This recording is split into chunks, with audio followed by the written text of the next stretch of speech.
And that's what we're going to talk about today, body language in the virtual era. And let's start.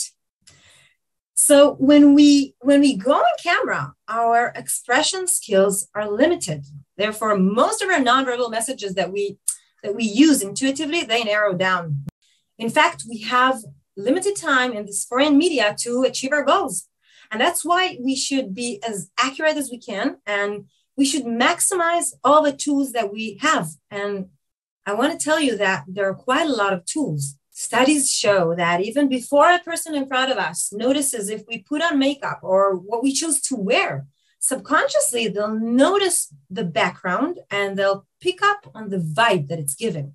So unlike a standard face-to-face meeting, here we actually have another opportunity to share something about ourselves in a creative way, okay? Because the background is another way to say something personal about ourselves and about the nature of the encounter that we're hosting.